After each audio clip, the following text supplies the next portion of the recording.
दीदी, हार्दिक स्वागत है आप सभी का आपके अपने कार्यक्रम में। मैं हूं आपके साथ डॉक्टर ईशा राजे तिवारी। दर्शकों, आज है 22 जनवरी 2024 और आज पूरा विश्व साक्षी बना उस अलौकिक क्षण का जब रामलला की प्राण प्रतिष्ठा हुई अयोध्या स्थित राम मंदिर में। आप सभी को हार्दिक हार्दिक शुभकामनाएं। और आज के कार्यक्रम में भी हम बात करने वाले हैं जन जन के राम विषय पर, और साथ ही साथ आप देखेंगे हमारी जो आंखें होती हैं वो भी काफ़ी अनमोल होती हैं, और ऐसे में उनकी देखभाल कैसी की जाए, क्या कुछ नए एडवांसमेंट आए हैं इस क्षेत्र में, इसके बारे में भी हम चर्चा करेंगे। इस विषय पर चर्चा करने के लिए आज हमने अपने स्टूडियोज में आमंत्रित किया है डॉक्टर नेहा सिंह को, जो कि नेत्र रोग विशेषज्ञ हैं, और साथ ही साथ प्रोफेसर रमाकांत पांडे जी को, जो कि निदेशक हैं राष्ट्रीय संस्कृत संस्थान भोपाल से। आप दोनों का इस कार्यक्रम में हार्दिक हार्दिक स्वागत है।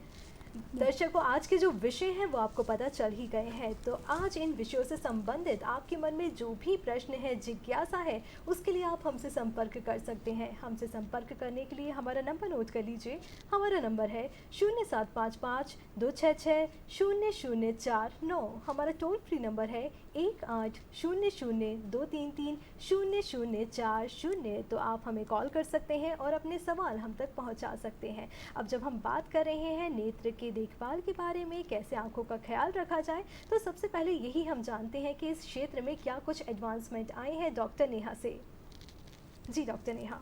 आजकल जो एडवांसमेंट आया है वो सबसे ज़्यादा रिफ्रैक्टिव सर्जरी, मतलब चश्मे के नंबर को हटाने के लिए आया है। इसमें बहुत डिफरेंट टाइप के सर्जरीज आ गई हैं, जैसे कि लैसिक, PRK, स्माइल और ICL आ चुके हैं। जी बिल्कुल। और साथ ही साथ आज की जब हम बात कर रहे हैं 22 जनवरी 2024 के बारे में, और रामलला की तो बात हो ही रही है, हम सभी ने, पूरे विश्व ने लाइव अपनी टीवी स्क्रीन पर देखा, अपने मोबाइल पर देखा, जो जैसे भी इसकी जानकारी ले सकता था इस क्षण का साक्षी बना और देखा इस प्राण प्रतिष्ठान को। तो इसके बारे में हम जानते हैं कि प्रोफेसर रमाकांत पांडे, अब जब प्राण प्रतिष्ठान हो चुका है, ऐसे में अगर हम बात करें अब आगे क्या, क्योंकि जो अयोध्या को माना जाता था कि राम राज्य होता था उस समय में, अब हम क्या कुछ परिवर्तन लेकर आ सकते हैं? किसी भी आराध्य की प्राण प्रतिष्ठा या उसकी मूर्ति स्थापना का, ईशा जी, ये मतलब होता है कि हम उसका दर्शन करें और उससे प्रेरणा प्राप्त करते रहें। वो ग्रंथों में हमारे जो भी उसके चरित्र का वर्णन है उसको पढ़ करके और हम अपने जीवन को सुधारें। जब एक व्यक्ति सुधरता है तो समाज सुधरता है, और जब समाज सुधरता है तो राष्ट्र सुधरता है। तो भगवान श्री राम के जो गुण हैं उनको, वो विश्व प्रसिद्ध गुण हैं, उनमें सबसे बड़ी बात तो थी कि त्याग पूर्वक किसी भी चीज का उपयोग करना। इसके लिए हमारे उपनिषद कहते हैं तेन त्यक्तेन भुंजी था, मतलब परित्याग पूर्वक किसी भी चीज का भोग करना जो है वो हमारे भारतीय संस्कृति का सबसे बड़ा पक्ष है। और भगवान राम, आप देखेंगे कि जब राम का राज्याभिषेक हो रहा था, एक तरफ राज्याभिषेक की तैयारी है और दूसरी तरफ उनको पता चल जाता है कि मुझे वन जाना है, और एक दिन 2 दिन 3 दिन के लिए नहीं जाना बल्कि 14 वर्षों के लिए जाना है।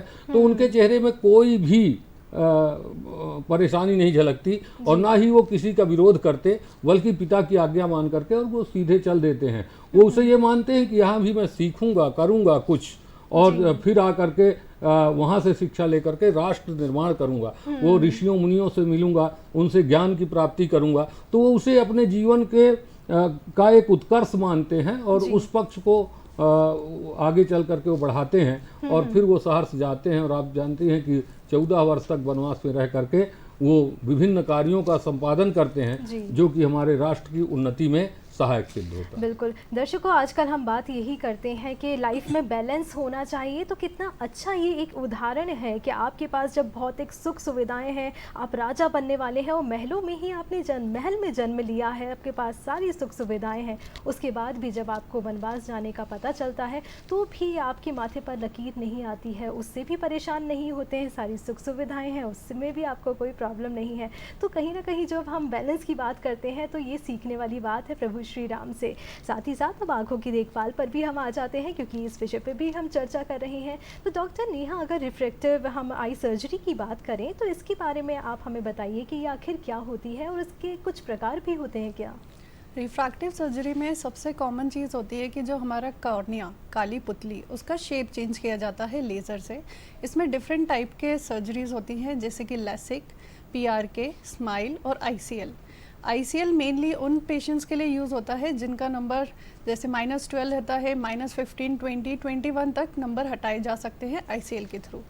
स्माइल में भी ऐसा होता है कि लेज़र के थ्रू कुछ एक छोटा सा पार्ट रहता है, उसको हम रिमूव करते हैं। जो अभी लेटेस्ट टेक्नोलॉजी है कॉन्टूरा, जो सबसे ज़्यादा यूज़ हो रहा है अभी, उसमें हम लेज़र से कॉर्निया के जो शेप है उसको चेंज करके चश्मे का नंबर हटाते हैं। जी बिल्कुल। प्रोफेसर पांडे, अगर हम जन जन के राम पर बात तो कर ही रहे हैं, अब जन जन में पूरा विश्व आ जाता है, कैसे जो राम है वो पूरे विश्व तक पहुँचे, इसके बारे में जानकारी आपसे लेते हैं। राम एक ऐसा चरित्र है भारत का जिसने अपने को सर्वव्यापक बनाया, और वह विशेषता राम की भी थी और हमारे संस्कृति की भी थी। क्योंकि आप वैदिक काल से देखें, भारतीय जो भी पुराने ग्रंथ हैं या हमारी जो सांस्कृतिक विशेषता है वो यह रही है कि हम सबको अपना करके चलें। हम लोग कभी भी अपने कल्याण की कामना नहीं करते, बल्कि पूरे विश्व की कामना करते हैं, और वो वैदिक काल से हमारी विशेषता रही है। अनो भद्राः क्रतो यन्तु विश्वतः, विश्वतः माने समग्र संसार को कल्याण की प्राप्ति हो, ये हमारी कामना रही, और राम जो है उसके प्रतीक के रूप में रहे। तो आप देखें कि भारत में जो है वो अनेक माध्यमों से, चाहे वो रामलीला के माध्यम से हो, चाहे वो कलाओं के माध्यम से हो, चाहे वो लोक कलाओं के माध्यम से हो, सुदूर वनांचलों में रहने वाले जो हमारे आदिवासी कोल भील इत्यादि थे, वहाँ तक भी राम की पहुँच बनी और राम कथा वहाँ तक व्याप्त हुई। आपके मध्य प्रदेश में यहाँ हम लोग देखें तो यहाँ जो गोंड जनजाति है उसका अपना स्पेशल रामायण है, वो भी उनका अपना रामायण है। और आप जो अन्य आदिवासी हैं उनके भी, अगरिया एक जनजाति यहाँ होती है, उसका भी अपना रामायण है, बुंदेलखंड का अपना एक रामायण है। तो आप देखेंगे कि राम के चरित्र की व्याप्ति को लेकर के उन्होंने आराधना तक नहीं किया लोगों ने, बल्कि उसमें साहित्य सर्जन किया कि वो पीढ़ी दर पीढ़ी आगे वो कथा संप्रेषित हो सके और राम के चरित्र से सब लोग सीख सकें। तो इस तरह से उदारता पूर्वक, और सबसे बड़ी बात कि बिना किसी भेदभाव के राम ने सबको अपनाया, इसलिए राम वैश्विक स्तर पर और वैश्विक फलक पर उभरे और भारतीय संस्कृति का विश्व के अनेक देशों में प्रचार हुआ। और इसलिए जन जन के राम कहे जाते हैं, हर जगह पर पूरे विश्व में व्याप्त हैं राम जी। और साथ ही साथ हम बात कर रहे हैं आई के बारे में भी, आई सर्जरीज़ के बारे में जानकारी ले रहे हैं। तो इसके लिए अब सर्जरी की अगर हम बात करें तो कौन करवा सकता है? कुछ पर्टिकुलर एज ग्रुप है या फिर कुछ ऐसी कंडीशंस जिसमें करवाया जाता है, डॉक्टर नेहा? सबसे इम्पॉर्टेंट 2 फैक्टर्स होते हैं। सबसे पहले कि आपका एज 18 ईयर्स से ज़्यादा होना चाहिए। सेकेंड चीज़ होती है कि आपका नंबर स्टेबल होना चाहिए। अगर आपका नंबर स्टेबल नहीं है और लैसिक कर देते हैं तो वापस से नंबर आने के चांसेस हो जाते हैं। तो इवन 18 ईयर्स के भी हैं और आपके चश्मे का नंबर स्टेबल नहीं है तो आप लैसिक नहीं करवा सकते हैं। बिल्कुल। अब राम के चरित्र के बारे में भी हम बातचीत तो कर ही रहे हैं, ज्ञान ले रहे हैं, क्या कुछ विशेषता है? अब मर्यादा पुरुषोत्तम राम जी को बोला गया है, प्रभु श्री राम को, तो मर्यादा पुरुषोत्तम में मर्यादा के बारे में आपसे प्रोफेसर पांडे जानते हैं सबसे पहले कि क्या कुछ आता है, क्या कुछ क्वालिटीज आती हैं कि प्रभु श्री राम को मर्यादा पुरुषोत्तम राम बोला गया? मर्यादा पुरुषोत्तम का ये मतलब है कि हमारी संस्कृति में प्रत्येक चीज की मर्यादा है। जैसे माता पिता और पुत्र का संबंध क्या होगा, राजा और प्रजा का क्या संबंध होगा, पति पत्नी का क्या संबंध होगा, भगवान भक्त का क्या संबंध होगा, उनकी अपनी एक सीमाएं हैं। उनकी एक मर्यादा का मतलब सीमा ही होता है। तो उन सीमाओं का उल्लंघन किए बिना अपने कार्य को जो पूर्ण कर दे वह मर्यादा का पालन करने वाला होता है। लेकिन राम ने तो मर्यादा के लिए अपना सर्वस्व निछावर कर दिया। उन्होंने, आप देखिए कि अभी मैं बताया था कि उनको बन जाने की का आदेश हुआ और वो जो है वन के लिए निकल पड़े। उन्होंने पिता की आज्ञा पर प्रतिकार नहीं किया कि आप मुझे भेज कैसे सकते हैं, मेरा तो राज्याभिषेक हो रहा था और आप मुझे युवराज बना रहे थे और अभी 2 क्षण भी नहीं बीता और आपने भेज दिया।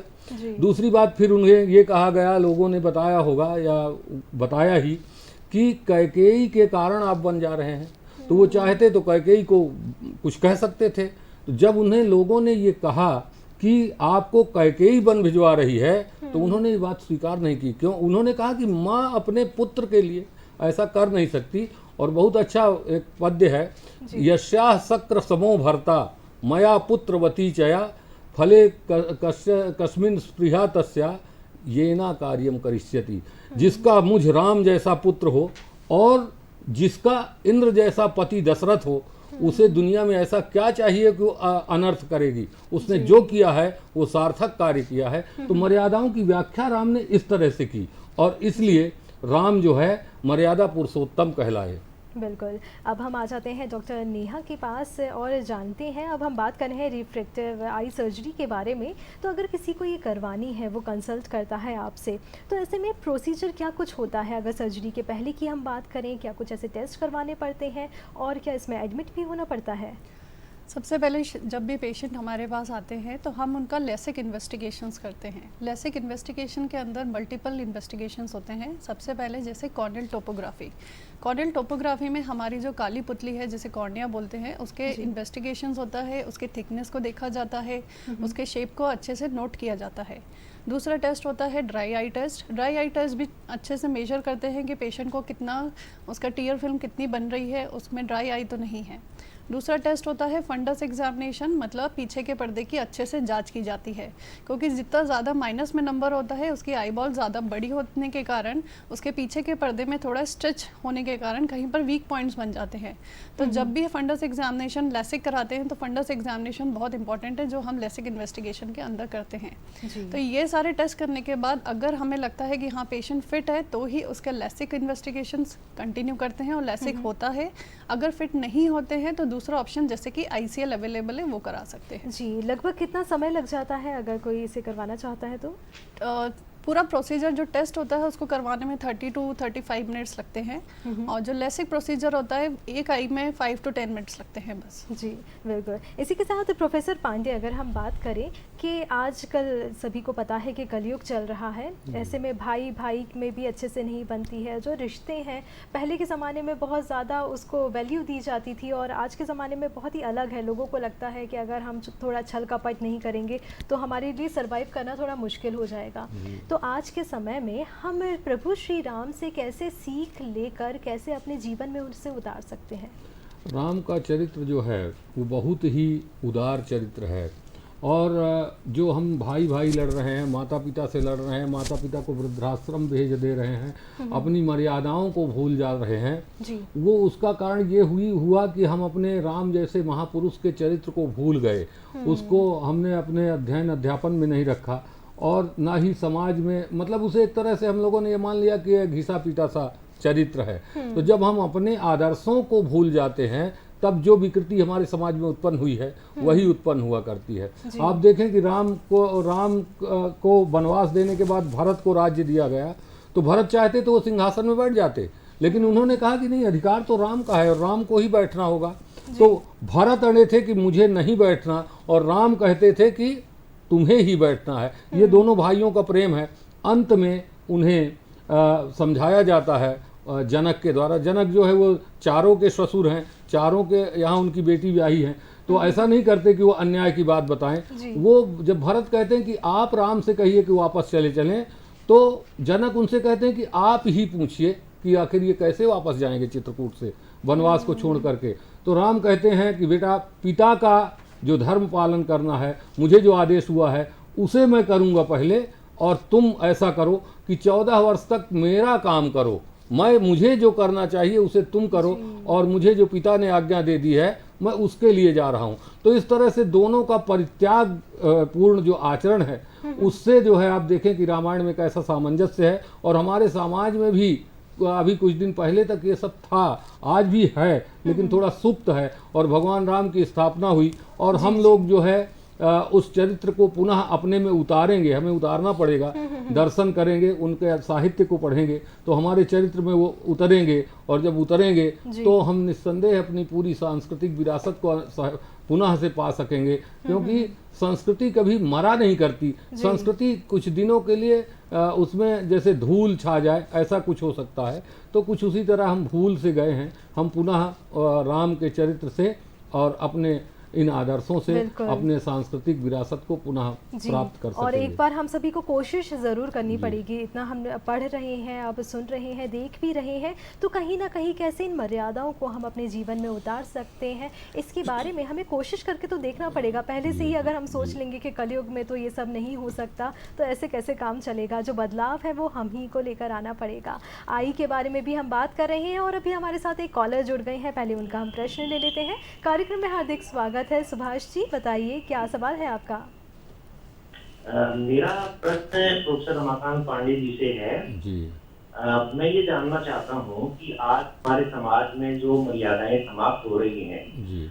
उनकी फिर से स्थापना कैसे की जा सकती है राम के चरित्र के माध्यम से? राम का चरित्र आप अगर देखते हैं कि राम पिता के प्रति पुत्र का क्या कर्तव्य है वो आप देख रहे हैं, भाई के प्रति भाई का क्या कर्तव्य है वो आप देख रहे हैं, राजा का प्रजा के प्रति क्या कर्तव्य है वो आप राम के चरित्र में देख सकते हैं, और इवन शत्रु के साथ, एक शत्रु के साथ दूसरे शत्रु का क्या कर्तव्य है ये भी आप देख रहे हैं। तो जब ये सारी चीज़ों को आप देखेंगे कि राम रावण से युद्ध करने जाते हैं, सही है, राम के साथ उनकी शत्रुता है रावण की, लेकिन वो अंत में कहते हैं मरणांतानि वैराणी, ये खत्म हो गया और अब हमारा वैर खत्म हो गया, अब रावण के समाप्ति के बाद हमें कोई वैर नहीं रहा। तो यहाँ तक भाई भाई की बात छोड़िए, माता पिता की बात छोड़िए, लेकिन शत्रु के साथ भी जो मर्यादा हमारी है, सांस्कृतिक मर्यादा, उसका भी पालन कैसे करना है ये राम का चरित्र हमें सिखाता है। तो निस्संदेह जब हम उसको पढ़ेंगे और उसको अपने चरित्र में उतारेंगे, अपने बड़ों के आचरण को देखेंगे, तो वो हम पुनः इसको पा लेंगे। मैंने अभी कहा था कि हम इसे भूले नहीं हैं, हमारे संस्कारों में वो कहीं ना कहीं सुप्त है, उसे पुनर्जागृत करने की आवश्यकता है। जी बिल्कुल। और प्रभु श्री राम से हमने, जैसा कि अभी प्रोफेसर बता रहे थे, इससे यही जाना कि उनका ऐसा मानना था कि ज्ञान जहाँ से भी मिले वहाँ से ले लेना चाहिए। अगर रावण वैसा है कि नहीं रहने वाले हैं और उनसे भी अगर ज्ञान लिया जा सकता है, तो उन्होंने अपने लक्ष्मण जो भ्राता थे, छोटे अनुज थे, उन्हें भेजा कि आप इनसे ज्ञान ले लें। साथ ही साथ हम डॉक्टर नेहा के पास आ जाते हैं और उनसे जानते हैं कि क्योंकि बात अब जब चलती है किसी सर्जरी की, तो ऐसे में लगता है बहुत खर्चा आएगा, तो आखिर कितना कुछ इसमें खर्चा आता है अगर कोई रिफ्रैक्टिव आई सर्जरी करवाता है? देखिए, रिफ्रैक्टिव सर्जरी में डिफरेंट रेंजेस होती हैं। जैसे कि लेटेस्ट टेक्नोलॉजी है कॉन्टूरा, तो उसका थोड़ा सा प्राइस हायर साइड में होता है। इवन दूसरे जैसे कस्टमाइज और ऑप्टिमाइज लेसिक भी होते हैं, वो थोड़ा सा कम रेंज के होते हैं। बट इसका मतलब ये नहीं है कि आपका विजन अच्छा नहीं होगा। सारे जितने भी आपके डिफरेंट टाइप के लेसिक है, उसमें फाइनल रिजल्ट सबका अच्छा ही होता है। जी बिल्कुल। अगर किसी ने सर्जरी करवाई है तो उसके बाद कुछ ऐसा रहता है कि आगे जाके उन्हें कॉन्टेक्ट लेंस लगाने पड़ेंगे या चश्मे का उपयोग करना पड़ेगा?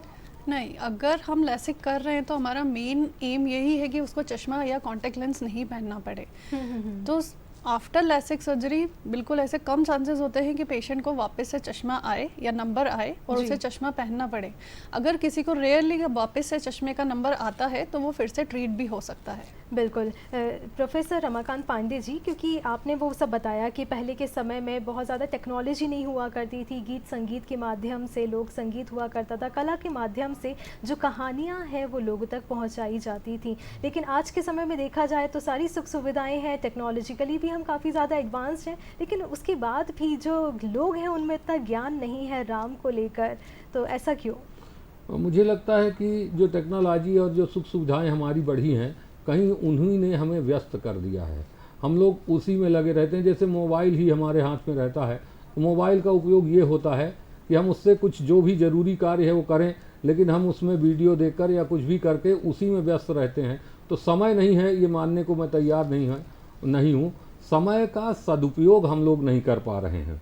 तो अगर हम अपने आप को, और राम का परिचय भी लोगों से नहीं है, ये भी ज़्यादा कहना थोड़ा सा ठीक नहीं है, क्योंकि राम आज भी आप चले जाइए शिक्षितों के पास, तो छोड़ दीजिए, आप जिन्हें अशिक्षित कहते हैं, मतलब निरक्षर हैं जो, उनके पास आप जाएंगे अगर, तो वहाँ भी आपको राम के चरित्र के का कोई ना कोई पक्ष उनके पास मिल जाएगा।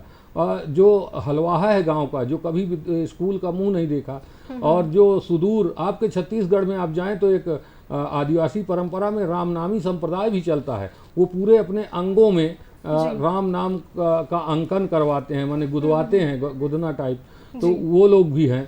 और कहीं भी जाइए एक ऐसी जनजाति है जो अपने को सबरी का वंशज मानती है, तो मैं नहीं समझता कि वो लोग भूले हैं। और कहीं हम लोग ये जो चाकचिक्य है आधुनिकता का, उस आधुनिकता में हम लोग भटक से गए हैं। जैसे कभी किसी के पास कुछ नहीं होता और वो उसे पाता है तो वो भटक लेता है, तो कुछ हम लोग भटक गए हैं और अपना जो सर्वस्व था आने की हमारी जो जड़ें हैं उसको समझने की, उसके बारे में और ज्ञान लेने की जरूरत है। इसी के साथ आप हमारे दर्शकों को क्या संदेश देना चाहेंगे? मैं यही संदेश देना चाहूँगा कि आप लोग राम के चरित्र से सीखें, अपने माता पिता के प्रति क्या कर्तव्य है। अध्ययन के समय जो छात्र हैं हमारे, वो राम के चरित्र से स्टूडेंट का क्या कर्तव्य है वो भी सीख सकता है। भाई भाई का प्रेम कैसा होना चाहिए वो राम से सीख सकते हैं। माता पिता के प्रति क्या कर्तव्य होना चाहिए वो राम से सीख सकते हैं। और आप देखें कि वो केवल हमारे भारत में ही नहीं बल्कि विश्व भर में किस तरह से फैले, ये भी राम के चरित्र से देख सकते हैं। जब हम सबके लिए उपयोगी होंगे तो अपने आप सब हमको अपनाते हैं। तो राम का चरित्र निस्संदेह बिल्कुल हमें सीखना चाहिए इसके बारे में। साथ ही साथ डॉक्टर नेहा, क्यों करवानी चाहिए रिफ्रैक्टिव आई सर्जरी? क्या कुछ रिस्क भी रहती है इससे जुड़ी?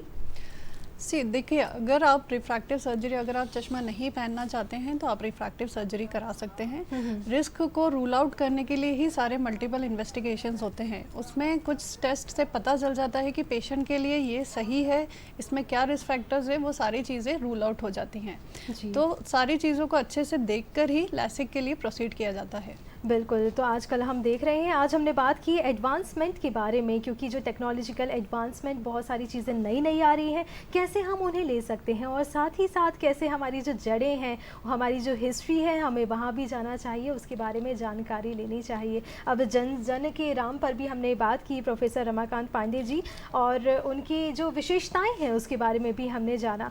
इसके साथ ही आप दोनों इस कार्यक्रम में हमारे साथ जुड़े, विशेष जानकारी दी, इसके लिए आप दोनों का हार्दिक हार्दिक आभार। Thank you. तो दर्शकों, आज 22 जनवरी 2024, एक बार फिर से आप सभी को हार्दिक हार्दिक शुभकामनाएं, क्योंकि आज पूरे विश्व जो है वो साक्षी बना है। अयोध्या राम मंदिर में रामलला की प्राण प्रतिष्ठा हुई है। तो अब बस राम जी का जो चरित्र है उसकी विशेषताओं को हमें अपने आप में उतारना है और वैसा जीवन जीने की पूरी कोशिश करनी है। इसी के साथ हमारी हेलो दीदी की टीम को दीजिए आज्ञा।